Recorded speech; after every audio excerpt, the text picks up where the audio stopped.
Bienvenue à tous sur ce nouveau direct. Alors j'aimerais aujourd'hui vous parler des catastrophes, des maladies, des guerres, en fait de tout ce qui quelque part gravite autour de nous ces temps-ci. Alors on parle vraiment à tout niveau, dans le monde entier. Évidemment il y a le fameux virus qui circule un petit peu partout. Il y a toutes ces choses qui ont lieu dans le monde, à travers la planète. Je parle des catastrophes naturelles qu'on a en fait en permanence, que ce soit en France, à l'étranger, un petit peu partout, et toutes ces choses qui finalement vont mal. Et je pensais à quelque chose par rapport, par exemple, à Dieu. Vous savez, souvent les gens, beaucoup de gens sont croyants, beaucoup de gens croient en Dieu, alors peu importe quel Dieu, peu importe quelle religion, là je ne parle pas de ça. Et en fait, sans doute que parmi vous, il y a des gens qui se disent, mais si vraiment Dieu existe, pourquoi est-ce qu'il fait tout ça ? Pourquoi ces catastrophes? Pourquoi ces maladies? Pourquoi toutes ces choses finalement autour de nous, si vraiment Dieu existe? Et dans votre esprit, j'imagine même que vous vous dites c'est complètement injuste. Qu'est-ce qu'on a fait pour mériter finalement tout ce qui se passe dans le monde? Eh bien, vous savez, alors je vais peut-être vous surprendre évidemment, comme d'habitude, à l'échelle de la vie, eh bien, tout ça est complètement parfait. Ah, surprise. C'est étonnant ça, non? À l'échelle de la vie, tout est parfait. C'est-à-dire que même ces catastrophes, même ces virus qui circulent, qui font peur à tout le monde, toutes ces choses finalement, eh bien, c'est carrément parfait. Alors quand je vous dis ça, je vais avoir besoin de m'expliquer évidemment, parce que sinon vous allez réagir et ça ne m'étonnerait pas. Vous devez vous dire que je suis fou de penser ça peut-être, alors je vais vous expliquer. En fait, imaginons, on va prendre l'exemple, parce que là ça va parler à tout le monde, l'exemple d'un bébé. Imaginez un bébé qui traîne dans la maison, il est là, il marche à quatre pattes, et par exemple imaginez qu'il va toucher à une prise de courant. Qu'est-ce que fait le parent à ce moment-là? Pour faire attention que le bébé ne s'électrocute pas, eh bien, il va par exemple lui crier dessus, il va dire attention, ne touche pas à la prise, c'est dangereux. Il va le faire une fois, deux fois. Il y a un moment où peut-être le parent va monter le ton, va même faire les gros yeux pour dire on ne touche pas à la prise, en quelque sorte. Et en fait, l'idée, c'est de faire passer un message à cet enfant, et à la limite, même si ça va plus loin, eh bien, parfois, même l'enfant va se prendre une fessée, comme pour lui dire « non, il ne faut pas faire ça ». Et donc, quelque part, l'enfant comprend dans son cerveau qu'il y a un danger, et que quelque part, il apprend avec une leçon, il est en train d'apprendre qu'il faut faire attention, sinon c'est dangereux, sinon j'aurai une fessée, sinon maman ou papa va crier pour me dire encore une fois de ne pas toucher à la prise. Donc quelque part c'est une leçon. Eh bien la vie c'est comme un parent. Imaginez à l'échelle de la vie, c'est comme un parent, c'est-à-dire que la vie fait tout ça par amour. Et oui, vous avez bien entendu, je ne me suis pas trompé en le disant. C'est-à-dire que tout ce que vous voyez dans le monde, les catastrophes, les virus, toutes ces choses qu'on appellerait, on va dire, de catastrophiques dans le monde, eh bien, la vie fait ça par amour pour vous. Je sais que ça choque, mais je pense qu'il est important quand même d'ouvrir les yeux sur cette réalité. Quelque part, le but de la vie, c'est de remettre l'humain sur le droit chemin, un petit peu comme le parent. Vous avez sans doute vu aussi ce genre de situation, je repense à l'enfant qui est tout petit, l'enfant qui va pour traverser, vous savez, qui lâche la main de ses parents et qui court vers la rue. Que fait le parent quand il est affolé, il est inquiet parce que forcément il a peur pour son fils? Eh bien souvent il va lui crier dessus, éventuellement il va lui donner une fessée là encore, comme pour dire tu te rends compte, tu m'as fait peur, c'est dangereux. Eh bien l'enfant, ça reste dans son esprit. Certes, il s'est fait gronder, certes, peut-être on lui a donné une fessée pour lui dire qu'il fallait pas. On pourrait se dire que c'est pas bien ce qui s'est passé. Eh bien, malgré tout, l'enfant comprend que finalement, il est sorti du droit chemin. Et donc l'idée, c'est que la façon dont le parent va crier ou va lui donner une fessée, c'est pour lui dire en gros, attention, par amour, je ne voulais pas que tu ailles te faire écraser, donc je t'ai corrigé, je t'ai donné une fessée ou je t'ai crié dessus en quelque sorte. Alors c'est plus facile à comprendre quand on parle de l'humain, parce que là on se sent tous concernés, on a tous eu des parents, des parents ou des oncles ou des frères et sœurs qui nous ont dit attention, c'est pas bien, et qui quand on faisait une bêtise, ben, soit monter le ton, soit nous donner une petite tape ou quelque chose. Donc vous voyez, c'est de ça dont je parle.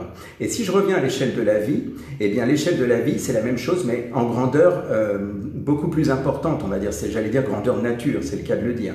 Et quand la vie se déchaîne en faisant par exemple des tsunamis, en faisant des feux, des raz-de-marée et tout ce qui s'ensuit, ou carrément ces histoires de virus, eh bien là encore, c'est une sorte de leçon que la vie nous donne pour nous remettre sur le droit chemin. Et en fait, c'est très violent, évidemment, et c'est même de pire en pire.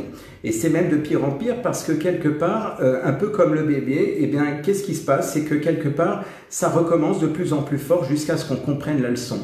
Alors, tout ça pour vous dire qu'on a besoin finalement qu'il y ait le chaos. Hein, c'est malheureux, mais c'est comme ça. On a besoin du chaos pour finalement comprendre en tant qu'être humain.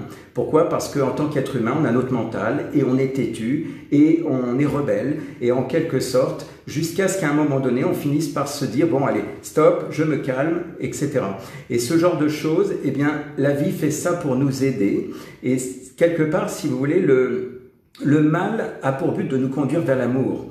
C'est choquant là aussi, j'imagine. Le mal a pour but de nous conduire vers l'amour, c'est-à-dire vers le droit chemin.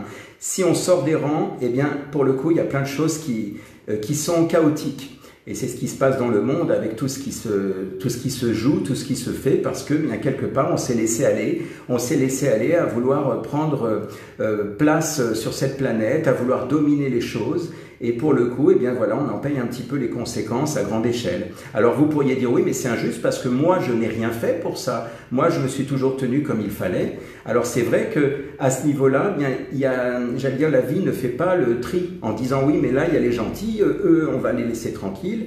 Non, c'est vraiment à l'échelle de toute l'humanité, à l'échelle de la planète. C'est-à-dire qu'effectivement, au niveau de l'écologie, au niveau de toutes les choses qu'on a pu faire, les bêtises qu'on a pu faire, eh bien finalement, c'est comme si on avait une bonne leçon, non pas de la part de nos parents, mais de la part de la vie en général.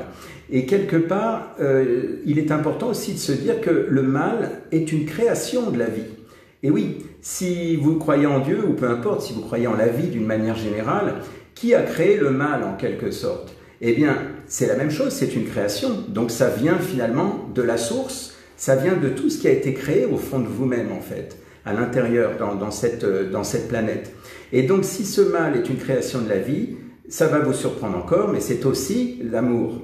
Parce que quelque part, ça c'est un paradoxe de dire qu'il y a de l'amour dans le mal. Si on regarde ça à l'échelle de notre analyse, on va se dire qu'on est complètement...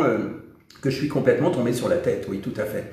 Voilà, j'osais pas le dire, mais c'est ça. On va se dire, mais non, le mal, c'est le mal, et le bien, c'est le bien. Seulement, comment vous pouvez faire la distinction de ce qui est bien, de ce qui ne l'est pas? Comment vous pouvez trouver où est le droit chemin si vous ne savez pas où est ce qui sort du chemin, ce qui sort du droit chemin, en quelque sorte? J'avais fait récemment un live sur l'ombre et la lumière. Et en fait, c'est un peu ça dont je parle. C'est-à-dire que comment je peux savoir où est la lumière si je ne vois pas où est l'ombre? Donc, quelque part, l'exemple de tout à l'heure que j'ai donné, quand l'enfant traverse la rue et que la maman, par exemple, par peur, va lui donner une fessée et va crier dessus, eh bien, elle est en train de lui montrer où est le bien. Et pourtant, l'enfant, dans son monde intérieur, se dit « mais pourquoi maman m'a tapé? Pourquoi maman, elle m'a donné une fessée? Pourquoi elle a crié sur moi? Ce n'est pas normal, c'est injuste. » Oui, parce que quelque part, dans notre monde intérieur, eh bien, on considère comme injuste tout ce qui n'est pas a priori bon pour nous. Seulement, ce qui n'est pas bon pour nous, c'est une façon indirecte de nous montrer là où il faut aller. Voilà. Et en fait, là où il faut aller, ben, j'allais dire, le principe, il est très simple, c'est dans la direction de tout ce qui est lié à l'amour, en fait. Donc, comme je vous disais, le mal est une création de la vie, et donc c'est aussi une forme d'amour, mais à un autre bout de l'échelle, on va dire. Et comme je disais, on a besoin du chaos pour finalement se rassembler, pour finalement revenir vers ça. Vous voyez, on parlait il n'y a pas très longtemps des grèves, parce qu'il y a eu aussi ce chaos avec les grèves où tout était paralysé. Et bien curieusement, j'ai l'impression que quand il y avait cette période, les gens étaient solidaires. Il y avait d'ailleurs moi-même, hein, j'ai été pris en stop. Et les gens sont solidaires à ce moment-là. C'est comme s'ils se retrouvaient en disant « bon, ben, on est dans le même bain eh bien, on est dans le même bain, eh bien, on va se rassembler, on va avancer ensemble. Et c'est curieux, c'est souvent ce qui se passe hein, quand il y a des choses chaotiques, quand il y a, je ne sais pas moi, des problèmes d'inondation ou autre, eh bien, entre voisins, on s'aide, on se regroupe en quelque sorte. Et en fait, si on regarde à l'échelle de la vie, eh bien, on pourrait se dire, mais alors vraiment à l'échelle très large de la vie, hein, que tout ce qu'on considère comme injuste, comme chaotique, comme mal, comme négatif, eh bien, finalement, si on regarde à un autre niveau, eh bien, ce que fait la vie en faisant ça, elle cherche à nous rassembler en quelque sorte, à faire en sorte qu'on puisse finalement faire la paix entre nous en quelque sorte. Et l'idée, c'est que cette entraide, ce soutien, ce rapprochement, eh bien, c'est souvent, malheureusement, ça a lieu souvent quand il y a des périodes chaotiques, quand il y a des périodes où tout va mal, en quelque sorte. Quelque part, c'est dommage d'être obligé d'attendre que tout aille mal pour se rassembler et pour être dans l'amour. Et c'est souvent ce qui se passe. Je me souviens à une époque où il y a eu les attentats dans Paris, eh bien, les gens se passaient des coups de fil, ils se disaient qu'ils s'aimaient. C'est comme s'il avait fallu arriver à ça, c'est quand même dramatique, d'arriver à ce genre de choses pour finalement prendre des nouvelles et pour se dire bah oui on s'aime, on est là, on est peu de choses quelque part dans la vie, donc quelque part il faut se rassembler, il faut profiter de la vie. Et c'est curieux qu'il faille attendre qu'il y ait donc des tragédies pour finalement se dire bon ben profitons de la vie quoi, parce que la vie est courte. Et donc si tout était calme, si tout était super dans la vie, eh bien peut-être que finalement on laisserait couler et on serait comme si de rien n'était. Et c'est souvent là que malheureusement, je dis malheureusement, quand il y a ces chaos, quand il y a ces choses-là, c'est malheureusement quelque part au-delà de cette limite qu'on commence à se rapprocher les uns les autres. Et quelque part, ce que voudrait faire la vie avec nous, c'est nous donner la direction de la paix, de l'amour, pour que l'ordre revienne. Parce que quand le chaos est là, il y a forcément l'opposé. On est en permanence entre le bien et le mal, entre le chaos et l'ordre. Et l'idée, si vous voulez, c'est ce que je disais, c'est que le but dans la vie, c'est d'aller vers l'amour inconditionnel. Et cet amour inconditionnel, eh bien, si on y est, il n'y a plus besoin d'avoir de leçons de la vie. Et là, curieusement, c'est le calme plat. C'est-à-dire que aujourd'hui, il y a le chaos, il y a les catastrophes, il y a les virus, il y a tout ce qui s'ensuit. Au moment où on va finir un jour par se dire, bon sang, est-ce qu'on a besoin d'attendre ces leçons que la vie nous donne pour finalement avancer vers l'amour? Ou est-ce qu'on ne pourrait pas prendre un raccourci et dès le début commencer à s'humaniser, à se rapprocher, à quitter un petit peu tout ce qui est matériel, tout ce qui est lié à toujours plus de stress, plus de temps, plus d'argent, et qu'on revienne à quelque chose qui est essentiel, c'est-à-dire l'humanité, le contact, la relation les uns avec les autres en quelque sorte. À partir de là, je suis persuadé que la vie sera moins, on va dire, à nous donner des leçons à travers toutes ces catastrophes qui gravitent autour de nous. Voilà, je vous laisse méditer sur le sujet. Vous avez tout à fait le droit d'être en désaccord total avec ça, mais en attendant, quelque part, c'est ma vision des choses. Voilà, je vous souhaite une bonne soirée et puis, eh bien, à vous de jouer. Si vous avez besoin ou envie de m'écrire, n'hésitez pas et donc, je vous dis à très bientôt. Bonne soirée.